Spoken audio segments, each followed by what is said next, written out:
Magandang gabi po sa ating mga tagapakinig. Bago po tayo magsimula sa ating kwento, ay nais ko po muna kayong pasalamatan sa patuloy na pagsuporta sa aming channel. At ako nga pala si Kuya Jovi, ang utak sa likod ng Ulap Noir. Ang ating kwento ngayon ay hango sa totoong karanasan. Ibinahagi ng mismong saksi sa nangyari. Maging bukas ang isipan at huwag basta-basta lumingon sa salamin. Isang gabi sa South Drive, Baguio ang tuluyang nagbago sa buhay nila Elia at ng kanyang mga kaibigan. May sumakay sa sasakyan nila at hindi nila agad napansin na hindi ito tao. Tunghayan ang nakakakilabot na kwento ng babaeng naghihiganti mula sa bangin ng Baguio. Magandang gabi po, Kuya Jovi. Ako nga po pala si Elia. Ipinadala ko po itong istorya ko at ng aking barkada. Karanasang hinding-hindi namin malilimutan sa South Drive, Baguio City.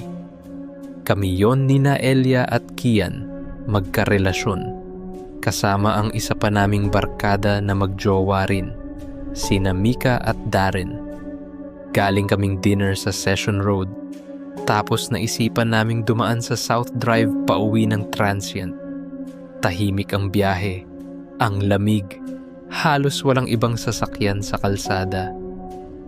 Ang creepy talaga ng South Drive. Bulong ni Mika, pangyakap ang jacket niya. Parang laging may nakatingin. Biglang click.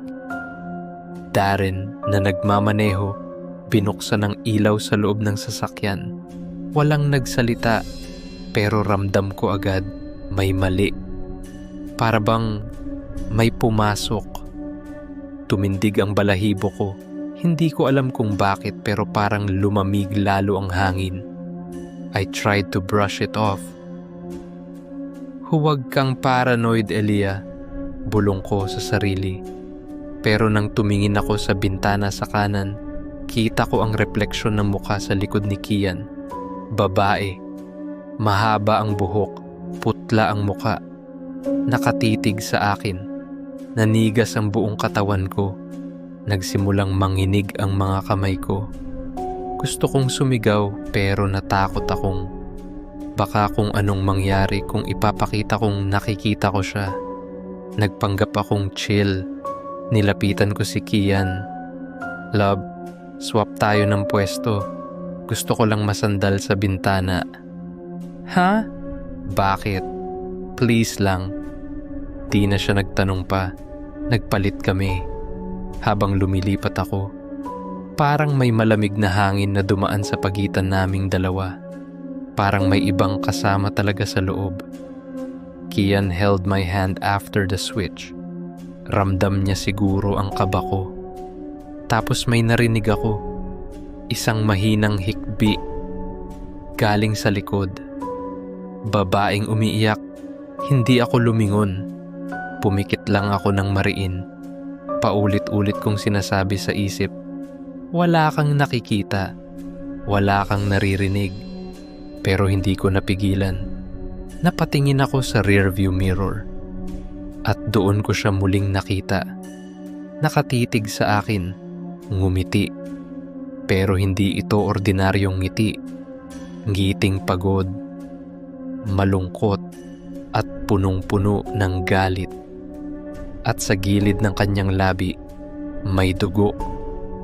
Biglang nagsalita si Darren, mahinang boses. Huwag kayong magsalita. Huwag kayong lilingon. Tapos, sinimulan niyang gawin ang sign of the cross, paulit-ulit. Mika, na halatang hindi na rin mapakali, umiyak na. Anong meron, Darren? Anong nakita mo? Hindi siya sumagot. Tumigil lang sa pagmamaneho at binuksan ng todo ang hazard. Parang hindi na siya makafocus. Sa side mirror, nakita ko, nasa labas na siya. Yung babae. Nakatayo sa gilid ng kotse. Kumatok siya 3 beses. Malumanay pero may tunog na parang metal sa metal. Tok, Tok, tok. Walang nagbukas, walang gumalaw. Lahat kami parang estatwa. Nang makauwi na kami, tahimik pa rin si Darren. Pero kinabukasan, doon niya sinabi ang totoo.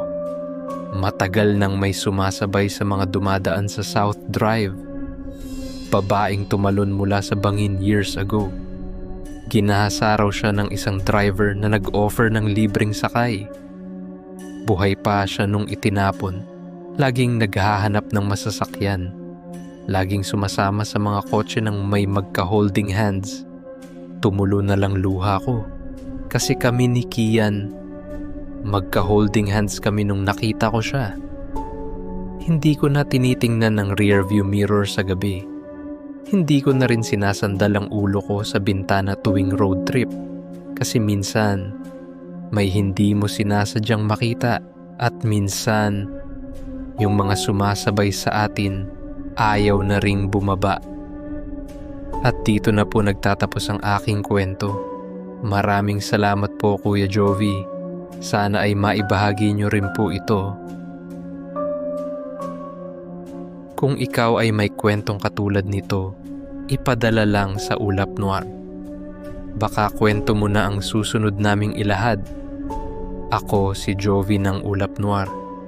At hanggang sa muli nating pagkikita, kung magigising ka pa, subscribe for more true Pinoy horror stories tuwing gabi sa ilalim ng ulap.